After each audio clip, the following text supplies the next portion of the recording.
हाँ, तो अब बच्चों बायनोमियल में हम लोग नेक्स्ट की ओर आगे चल रहे हैं, ठीक है। अब कुछ applications of BT binomial theorem, ठीक है। तो कहाँ कहाँ पे इसका हम जनरली, जैसे तो कभी वो फ्रैक्शनल पार्ट वगैरह वाला क्वेश्चन यूज करना हम लोगों ने सीख लिया था, ठीक है। उसके अलावा भी बच्चों देखो, जैसे डिविजिबिलिटी टेस्ट करने के लिए हम लोग बायनोमियल थ्योरम का यूज कर सकते हैं, है ना। रिमाइंडर फाइंड करने के लिए हम लोग बायनोमियल थ्योरम का यूज कर सकते हैं। क्वांटिटीज को कंपैरिजन करने के लिए हम लोग बायनोमियल थ्योरम का यूज कर सकते हैं। और ये लिखा हुआ है लास्ट डिजिट, किसी भी नंबर में लास्ट डिजिट फाइंड करने के लिए हम बायनोमियल थ्योरम का यूज करते हैं। कैसे करते हैं वो मैं बात करता हूँ अभी, ठीक है। देखो, सबसे पहली बात, ये फर्स्ट क्वेश्चन लिखा हुआ है 2 की पावर ऐसा कुछ लिखा है। तो ये सबसे पहली बात, पहले इसका फंडा समझो यार। फंडा ये है कि देखो, सपोज करो कि मान लो मैं लिखा हूँ 1 + x की पावर में n, ठीक है। इसकी बात करता हूँ यदि मैं, तो ये क्या लिखा हुआ बच्चों, इसको पहले समझो, ठीक है।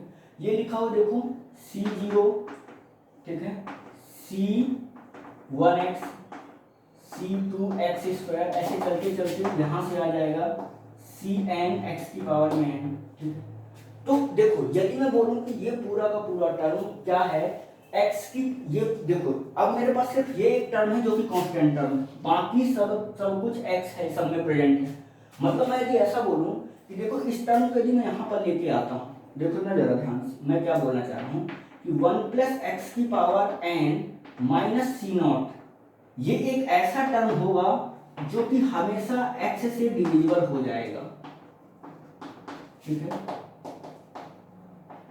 ये जो है ऑलवेज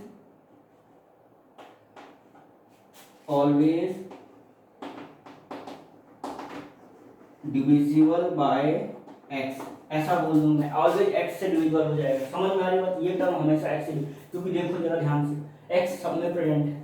दूसरा इसी में बच्चों, यदि अब ये टर्म है जो कि पंगा कर, इसको यदि और इधर ले आओ, ठीक है, और ले आओ, इधर आ जाओ, इसमें मान लो इसमें और आ जाओ 1 + x की पावर में n c0 - c1x, यदि ऐसा भी कर दिया तो अब जो बचा ये पूरा का पूरा x² से डिविजिबल हो जाएगा, ठीक है। किससे डिविजिबल हो जाएगा, ये पूरा टर्म ऑलवेज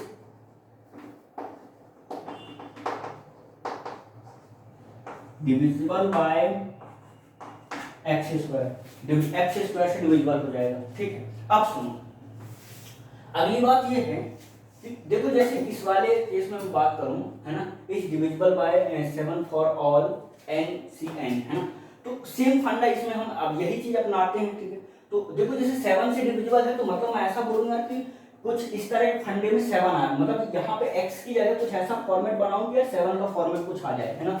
तो देखो, इतना सुंदर सा बड़ा सा क्वेश्चन लिखा हुआ है, ये कुछ नहीं करना, 2 की पावर 3, इसको ऐसा हम 2 की पावर 8 की, मतलब 2 की पावर 3 है तो इसको 8 की पावर में n लिख सकते हैं, और 8 को लिख सकते हैं बच्चे, ये ऐसा लिखा हुआ है। और सोच के देख, 8 को लिख सकते हैं 7 + 1 की पावर में n - 1।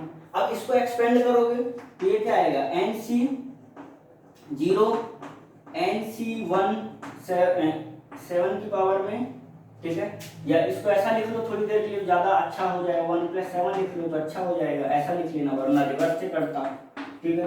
तो nc2 7 की पावर में 2, ये लास्ट में क्या बनेगा, 7 की पावर में n, ठीक है।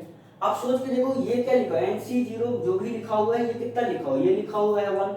अब 1 में यदि तुम -1 कर दे रहे हो, 1 - 1 कर दोगे तो ये वाला पार्ट कैंसिल हो जाएगा, कैंसिल हो जाएगा। देखो, जो भी बचा सब में, ठीक है, nc1 nc2 nc3, ठीक है, और यहां से आ जाएगा NCN, लिख लेना यार, ये सब छोटी मोटी बातें, ठीक है। और ये सब एक इंटीजर है, ठीक है। तो देखो, सिंपल सी बात है कि ये पूरा का पूरा 7 से डिविजिबल हो जाएगा, यही हमें प्रूफ करना था। सेम फॉर्मेट में बच्चों ये लिखा हुआ है, ठीक है। आ जाओ, इसको भी जल्दी से देखो क्या लिखा हुआ है।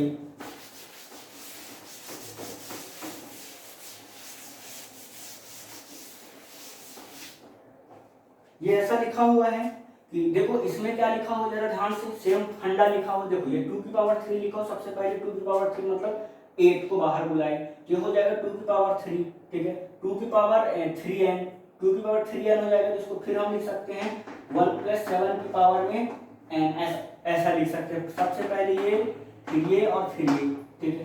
अब इसमें बच्चे अभी अभी हमने क्या देखा, इसमें हम अभी अभी हमने देखा कि फर्स्ट टर्म आएगा 1 nc1, ठीक है, 7 आएगा। उसके बाद आएगा बच्चे nc2 7 का स्क्वायर, उसके बाद आएगा nc3 7 का क्यूब, ठीक है। आगे चलते चलते क्या आ जाएगा, ठीक है, जो भी आएगा nc n और 7 की पावर में n। सोच के देखो, मुझे 49 से डिविजिबल होना चाहिए, मतलब ये देखो जहां से 7 स्क्वायर और ये वाले टर्म तो हमेशा डिविजिबल होंगे, बस इन टर्म को का पंगा है, ठीक है। तो इन टर्म के लिए पंगा है यदि, तो यहाँ से बच्चे ये तो आ जाएगा 8, यहाँ पे क्या लिखा हो जरा समझ के देखो, ये 8 ये लिखा हो बच्चों 56, ठीक है, nc1 क्या लिखा हो, ये 56 nc1, ठीक है। इधर आते हैं हम लोग, इधर आते हैं तो देखो ये पूरा का पूरा जो भी टर्म लिखा हुआ है ये डिविजिबल है, मतलब इसको मैं 7k का फैक्टर बोल देता हूँ, ठीक है। और उसके बाद बच्चों ये वाले जो टर्म लिखे हुए हैं ये लिखा -n और -8। तो अब ये सोच के देखो कि देखो ये -8 तो गायब हुआ, ठीक है, ये 7k का फैक्टर लिखा हुआ है, 7n का फैक्टर लिखा हुआ है। यहाँ से यदि 7 माइनस करोगे तो प्लस ही आएगा ना, हाँ, यदि 7 माइनस करोगे तो ये हो जाएगा 49 nc1। और 7 का क्यों लिख रहे हो भाई, 49 का लिख लो ना, क्योंकि स्क्वायर है यहाँ पे और हमें 49 से तो डिविजिबल करना है, तो 49 का फैक्टर लिख लो। यहाँ पे आ जाएगा 49 के, अब 49 को यदि बाहर निकाल रहे हो तो nc1 और ये के इस टाइप का ये भी इंटीजर लिखा हुआ है। तो इस तरह का जो सिनेरियो बनने वाला है ना, ठीक है, nc1 n ही होता है, इसलिए मैंने ऐसा लिख दिया, कुछ भी लिख लो चले वाले, ठीक है। ये पूरा का पूरा डिविजिबल हो जाएगा, ठीक है। तो ऐसा ये सिनेरियो होता है जनरली, इसका इस तरह के क्वेश्चन जो डिविजिबिलिटी वाले आते हैं इसको बहुत सारे क्वेश्चन देख लेना। दूसरा एक फंडा ये नोट है बच्चों, लिख लो कि ऐसा होता है x की पावर n और a की पावर n हो, n is divisible by x minus n, ये जैसा कि एज यूजुअल पॉसिबल होता है, ठीक है, हमेशा होता है बच्चों। कैसे, मैं ज़्यादा इस पर नहीं जाऊँगा, बस देख लो। जैसे सिंपल सी बात है कि मैं क्या कहना चाह रहा हूँ कि यदि मान लो x की पावर n, मान लो x की पावर 2 और है ना, और y की पावर 2 होता है बच्चों, तो इसको x माइनस वाई और x प्लस वाई का फॉर्मेट हम हमेशा लिख सकते हैं, समझ में आ रही बात। तो x माइनस वाई मतलब x माइनस a से एक टर्म डिविजिबल हो जाएगा, ठीक है। यदि कल को x3 माइनस वाई क्यूब हो तो हमेशा हम लोग x माइनस क्यूब और उसके बाद x स्क्वायर ऐसा लिखते हैं, मतलब एक फैक्टर जरूर निकल के आता है, चाहे कोई भी, चाहे n की वैल्यू कोई भी हो और नेचुरल नंबर के लिए। लेकिन सेम केस बच्चों इन केस ऑफ दिस, इस केस में ऐसा नहीं होता, यदि n ऑड है तो ऐसा नहीं हो, n इवन है तो ऐसा नहीं हो पाता है। जैसे देखो x स्क्वायर और a की पावर में 2, ठीक है, तो इसका कोई फंडा ऐसे नहीं बनता है। बट यदि यही सेम केस ऑड होता, मतलब x3 और a3 होता, तो हमें पता है कि x प्लस a, और यहाँ से हम लोग लिखते हैं x square minus ax plus a square, कुछ इस तरह का फॉर्मेट लिख लेते हैं, ठीक है। तो ये तब डिविजिबल होता है, x प्लस a से तब डिविजिबल हो पाता है जब n जो है और नेचुरल नंबर हो। तो ये आप याद रख सकते हो कि ऐसे कोई क्वेश्चन आए तो डायरेक्टली अप्लाई कर सकते हैं हम लोग, ठीक है। तो एक तो फंडा ये हो गया कि ये इस तरह से हम डिविजिबिलिटी टेस्ट की बात करते हैं। अब हम बात कर रहे हैं थोड़ा रिमाइंडर, इसको जरा छापो।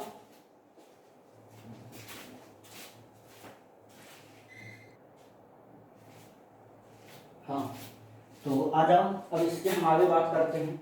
देखो रिमाइंडर के लिए एक बात ध्यान रखना, कभी भी रिमाइंडर नेगेटिव नहीं होता है, ये बात सबको पता होना चाहिए।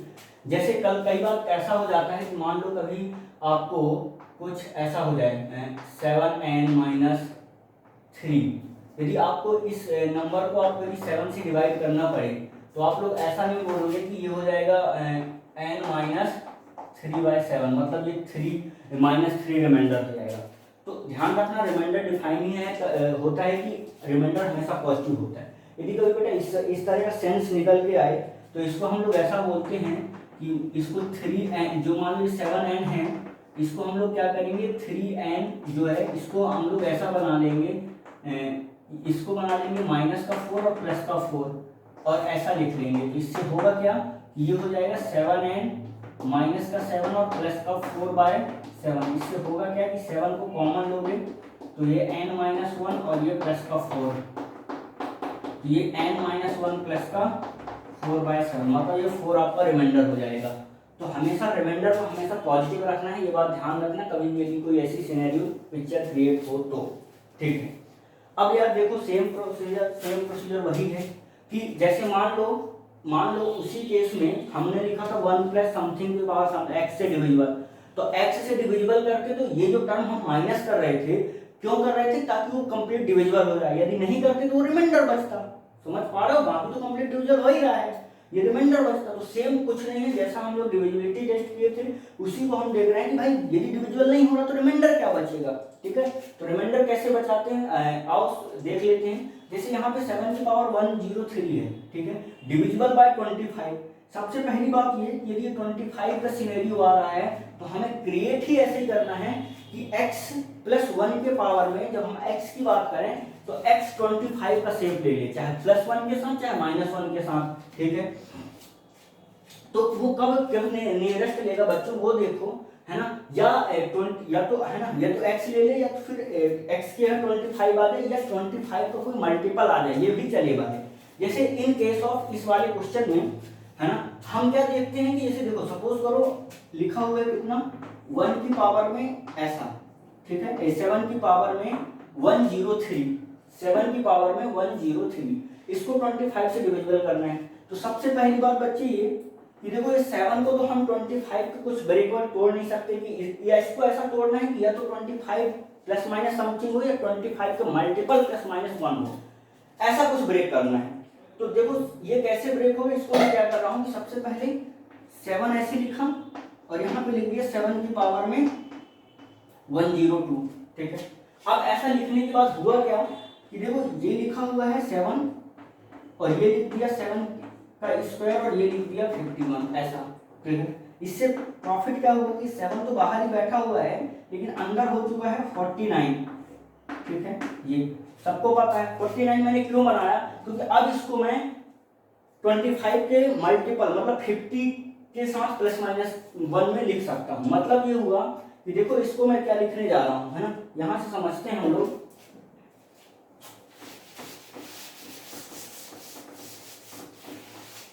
आओ, ठीक है, यहां से क्या समझते हैं कि जैसे देखो ये लिखा हुआ है 50 इसके पावर में बाहर 7 से मल्टीप्लाई ऑलरेडी है, 51 लिखा हुआ है। ठीक है, यदि इसको हम लोग आगे और फर्दर प्रोसीड करेंगे, है ना, तो क्या निकल गया बच्चों 51C 050 की पावर में 51। ठीक है, देखो ये पंगा कब होगा, 51, 50, 49 ये हर में 50 रहेगा तो वो सारे के सारे टर्म 25 से डिविजिबल हो जाएंगे। डिविजिबल नहीं होगा तो वो टर्म होगा जब लास्ट में 51 पहुंचेगा। मतलब मैं बोलूं कि माइनस ऑफ 51C 51 जब आ जाएगा हमारे पास 1 की पावर में 51, ये वाला जो टर्म होगा ये टर्म ऐसा पंगा करेगा कि इसको डिविजिबल नहीं होने देगा। यदि नहीं होने देगा बाकी ये सारे के सारे टर्म डिविजिबल होने वाले हैं, तो इन सारे के सारे टर्म को मैं लिख सकता हूं, क्या लिख सकता हूं, है ना, और इस सब के बाद बच्चों बाहर जो है मल्टीप्लिकेशन में वो 7 लिखा हुआ क्योंकि इसका एक्सपेंशन मैं लिखा हूं, है ना। सोच के देखो ये जो लिखा हुआ है ये लिखा हुआ है बच्चे, अंदर जाओगे 7 से मल्टीप्लाई तो ये लिखा हुआ है देखो 25 इंटू के, कोई कांस्टेंट मान लिया मैं, बाकी जो पंगा है वो सिर्फ इसके साथ है तो ये आ जाएगा माइनस का ये वाला। ठीक है, 7 इंटू 1 और ये वाला जो टर्म था ये पूरा 25 इंटू के मैंने मान लिया, तो मेरे पास ये सिनेरियो जनरेट हो गया। अब यदि ये सिनेरियो मुझे रिमाइंडर फाइंड करना है इससे 25 से डिवाइड करने पे, तो मैं क्या करने वाला हूँ, मैं करने वाला हूँ कि इसको बच्चे माइनस इसको बना देता हूँ मैं 25 और प्लस का 18। तो यहाँ से क्या होने वाला है देखो जरा ध्यान से, 25 इंटू 7 के, ठीक है, माइनस के साथ 25, है ना, प्लस का 18, इसके साथ बच्चे 25 को कॉमन लोगे तो 7 के -1 प्लस का 18, तो यदि इस टर्म को डिवाइड करोगे तो ये वाला तो 25 से कंप्लीटली डिविजिबल हो जाएगा, 18 आपका रिमाइंडर बच जाएगा। कोई बहुत ज्यादा टफ नहीं है, सिंपल बहुत बेसिक इजी क्वेश्चंस हैं ऐसे, है ना। दूसरा बच्चों, दूसरा क्वेश्चन देखो जरा ध्यान से। देखो दूसरा क्वेश्चन लिखो, find the remainder when this is divisible divided by 13। यदि 13, देखो ये अलग है, इसको अलग रखना, ये क्वेश्चन अलग ही है ना।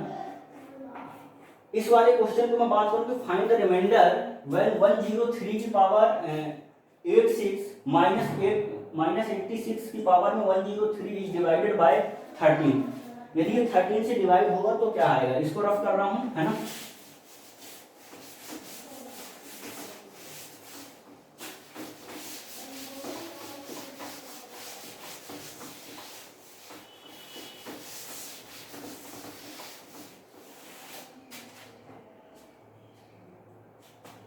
ठीक है, if this is equal to this है ना, डिवाइड्स 32 की पावर में 32 की power 32, then find the remainder. तब क्या आने वाला है वो हम लोग बात कर रहे हैं, ठीक है। तो उसमें ये होगा बच्चों, है ना, कि इफ 7 पहले इस वाले क्वेश्चन की बात करें, ठीक है। तो 103 की पावर में 86 और दिस 13 से डिवाइड हो रहा है, तो 13 से डिवाइड होने के केस में बच्चों इसको सबसे पहले बनाना पड़ेगा। तो ये तो शायद बहुत अच्छा है कि ये 104 माइनस 1 कर सकते हैं इस वाले केस को। देखो दोनों को मैं अलग अलग डील कर रहा हूँ, ठीक है। सबसे पहली बात इसको मैं डील कर रहा हूँ। इस वाले नंबर की हम बात करें तो इसको मैं लिखा बच्चे 104 माइनस 1 की पावर में 86, ठीक है। यदि ऐसा लिखा तो अब आपको पता लग जाना चाहिए कि ये 104 हमेशा 13 से डिविजिबल होगा। यदि 13 से डिविजिबल होगा तो मतलब 86 C0 104 की पावर में 86, ये कभी कोई पंगा नहीं करेगा। जो भी दिक्कत और जो भी प्रॉब्लम आने वाली है वो इसके साथ आएगी, लेकिन कब, जब 86 आएगा, ठीक है। 86 to 86 और ये भी पॉजिटिव हो जाएगा क्योंकि यहाँ पे 1 ही है, ठीक है। तो ये वाला पूरा का पूरा टर्म k into 13 लिखा हुआ है। मैं ऐसा बोल सकता हूँ कि ये लिखा हुआ है 13 into k और ये प्लस का 1 लिखा हुआ है। तो ये वाले सिनेरियो में बच्चे 13k plus 1 ऐसा मैं बोल सकता हूँ, ऐसा लिखा 13k plus 1 का फॉर्मेट ये बनने वाला है। इसमें रिमाइंडर बताओगे आप तो, ठीक है, ये वाला। अब हम बात करते हैं इसकी, ठीक है। इसका क्या सिनेरियो होने वाला है, ये लिखा हुआ है 86 की पावर में 103, ठीक है। अब देखो कई बार ऐसा भी केसेस बनेगा कि मे बी आप ना बना पाओ, या इसको आप जैसे 86 है तो अब आपको कैसे पता लगेगा कि यार कब ये 13 के फॉर्मेट में बन रहा है, ठीक है। यदि नहीं बन रहा बच्चों, ऐसा कुछ बहुत बड़ा नंबर नीचे आ जाता है इसमें बेस में, तो इसको पहले ब्रेक कर लो। ब्रेक कैसे कर लो कि आप खुद से 13 और इसके फैक्टर में इसको ब्रेक करो। जैसे देखो थोड़ी देर के लिए मैं क्या बोल रहा हूँ कि मान लो जैसे ये लिखा हुआ है, तो इसको अभी हम लोग जो हमें ये दिख रहा है वो दिख रहा है 91 माइनस 5 की पावर में 103 भी लिख सकता हूँ। 91 क्यों लिखा मैं, क्योंकि ये 13 से डिविजिबल है। अच्छा, यदि ये लिखा बच्चे तो जब जब 91 का पावर प्रेजेंट है तब ये केस जो भी बनने वाला है ये हमेशा 13 से डिविजिबल है। तो जो भी रिमाइंडर बचेगा वो रिमाइंडर किस टर्म में बचेगा, जब ये टर्म मतलब 91 वाला टर्म प्रेजेंट ही नहीं होगा। तो 91 वाला टर्म प्रेजेंट कब नहीं होगा, जब लास्ट वाला टर्म की मैं बात कर रहा हूँ। मतलब ये कि इसके यदि एक्सपेंशन की मैं बात करूँ तो 103 की पावर में 0 से लेकर 91 की पावर में 103 से स्टार्ट होगा। तो चलते चलते जब मैं लास्ट वाला पहुंचूंगा, लास्ट वाले में क्या होने वाला है 103C103 की पावर 5 की पावर में 103 आने वाला है माइनस के साथ में, ठीक है। तो ये जो रिमाइंडर बचेगा बच्चों, ये बचने वाला है रिमाइंडर। तो मैं क्या करता हूँ, जब मैं अलग से इसको पकड़ के इसमें रिमाइंडर फाइंड कर लेता हूँ, ठीक है। तो आओ जरा ध्यान से देखते हैं। तो मेरे पास जो रिमाइंडर यहाँ पे बच्चे, यहाँ पे जो टर्म आने वाला है वो आने वाला है माइनस के साथ में 103 और इस तरह का कुछ फंडा बनने वाला है, ठीक है। और यहाँ पे आ जाएगा 5103, ठीक है। अब देखो जरा ध्यान से, ठीक है। बच्चों ये वाला टर्म ओवरऑल नेगेटिव करना था मुझे, तो मैंने यदि इसको इसके साथ नेगेटिव करूंगा, है ना, इसके साथ देखो ये जो भी टर्म आने वाला है इसको तो मैं लिख सकता था 13 इंटू यहाँ पे k यूज किया तो यहाँ पे p यूज कर सकता था, ठीक है। तो 13p ऐसा यूज कर सकता था। तो ये जो फॉर्मेट बनेगा बच्चों ये बन रहा है, देखो 13p माइनस का इसकी पावर में 103, ठीक है। यदि ऐसा कुछ बना, इसको माइनस कर रहा हूँ इसमें मैं, तो यहाँ से तो 13 निकल के आ ही जाएगा, k माइनस पी, ठीक है, और यहाँ पे 1, ठीक है, और प्लस का 503 बन रहा है ये रिमाइंडर में। अभी हमें क्या करना है, अभी हमारा मोटिव क्या रह गया है कि ये वाला टर्म तो कंप्लीटली डिविजिबल है 13 से, चेक करना है इसको, ठीक है, इसको फिर आ जाओ इधर, है ना। तो अब हमें बेसिकली चेक करना है कि 5 की पावर 103 के साथ क्या सिनेरियो बन रहा है। 5 के साथ 103 की यदि हम बात करें बच्चे, तो इसको हम लिख सकते हैं 5 को बाहर बुलाते हैं, ये हो जाएगा 5102, है ना, ये होता है 5012। इसको हम लोग लिख सकते हैं, यदि कई लोग को पता लग गया होगा कि 25 की पावर में 51 लिख सकते हैं, सही है। यदि ऐसा लिख सकते हैं तो इसको लिख सकते हैं बच्चे, हम क्या लिख सकते हैं, 26 माइनस 1 की पावर में 51। हमें चाहिए क्या, रिमाइंडर चाहिए किसका, 13 का। तो जब जब 26 प्रेजेंट होगा तो रिमाइंडर नहीं बचेगा, तो रिमाइंडर लास्ट टर्म आने वाला है, लास्ट टर्म कितना हो जाएगा, माइनस का 1। यदि लास्ट टर्म बच्चे इसमें रिमाइंडर जो बचने वाला है वो होगा कितना, माइनस का 1, ठीक है। और माइनस 1 के साथ बच्चे वो तो इसका फंडा था, इसमें ध्यान से देखना, है ना, ये 5 से हम मल्टीप्लाई किए होंगे, यदि 5 से मल्टीप्लाई करोगे तो यहाँ पे आ जाएगा -5।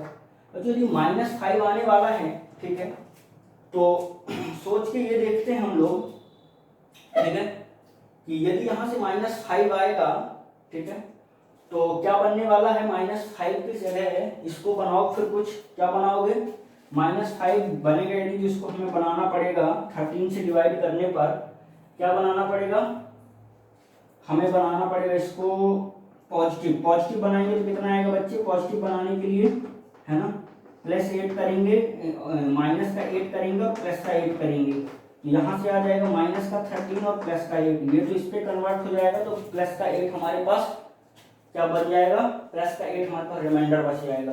तो यहाँ से जो रिमाइंडर आने वाला है बच्चे 8 आने वाला है, यहाँ से जो रिमाइंडर आने वाला है 1 आने वाला है, और 8 + 1 मिलकर भी अभी भी डिविजिबल 13 से नहीं हो रहा, तो जो भी रिमाइंडर आएगा वो कितना होने वाला है, 9। तो इस तरह के भी क्वेश्चन आएंगे तो हम लोग देख सकते हैं, पहले ऐसे कन्वर्ट कर लो, फिर उसको आगे फर्दर जाके भी कई बार सॉल्व करना पड़ सकता है, ठीक है। नेक्स्ट प्रोसेस में हम लोग चल रहे हैं, नेक्स्ट क्वेश्चन की ओर देखो जरा ध्यान से, है ना। कई बार ऐसे क्वेश्चन भी देखने को मिले, अपना शीट में भी ऐसा ये क्वेश्चन है, ठीक है। तो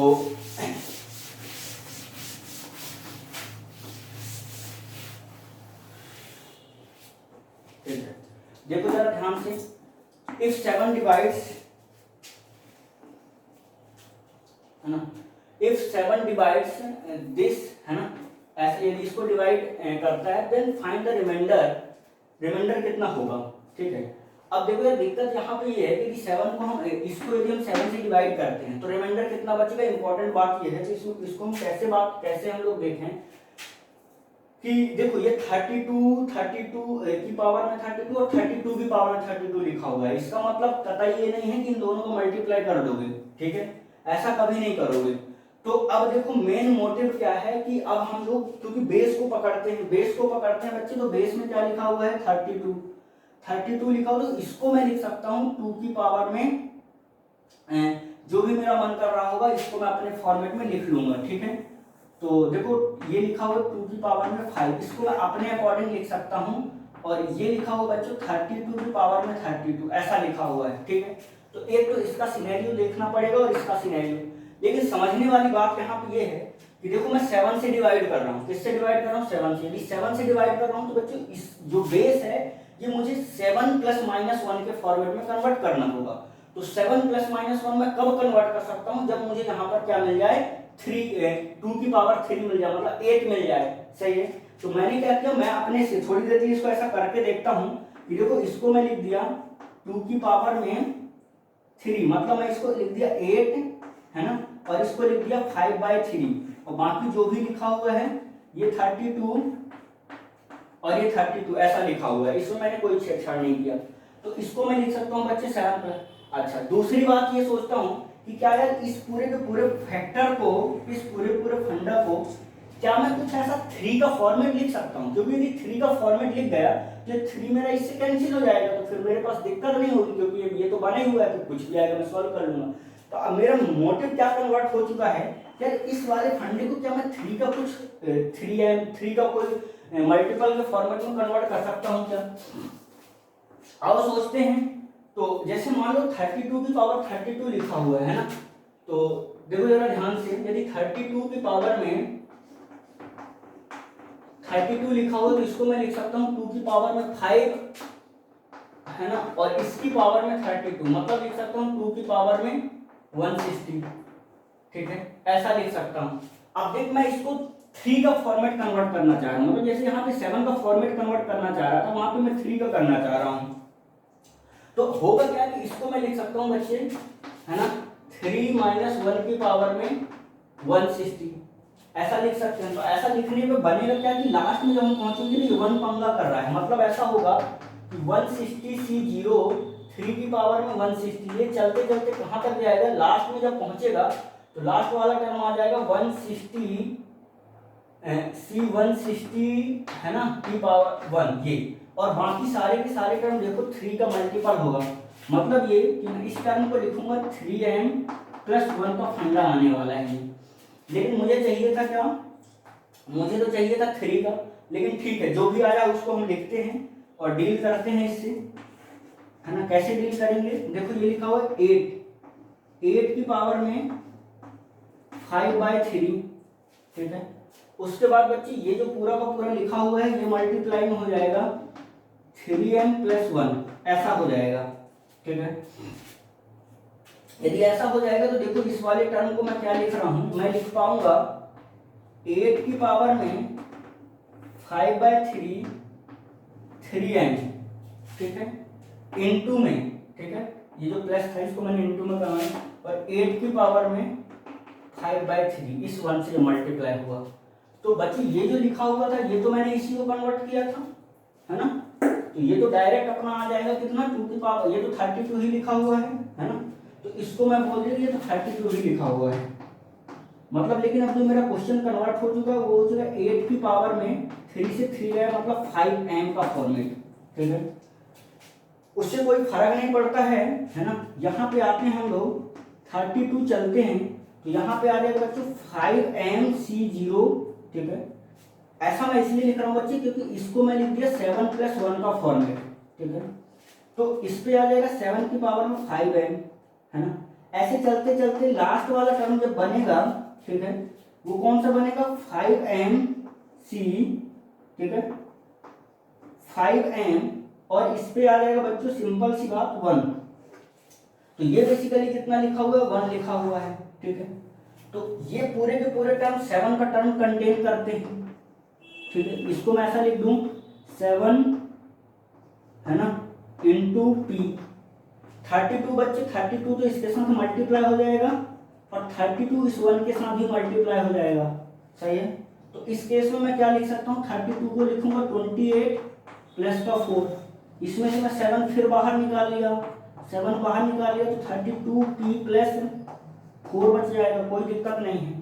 और यहाँ पे ये 4 बच जाएगा एज ए रिमाइंडर, क्योंकि ये टर्म 7 से डिविजिबल हो जाएगा, तो ये रिमाइंडर बच जाएगा 4। तो होल सिनेरियो इस तरह से जितने भी रिमाइंडर वाले क्वेश्चंस आएंगे हम लोग डील कर लेंगे, है ना। तो प्लीज यहाँ तक सब लोग छाप लें, समझ में आ रहा है तो ठीक है, नहीं आए तो मैसेज ग्रुप में मैसेज करके बता देना कहीं डाउट हो तो।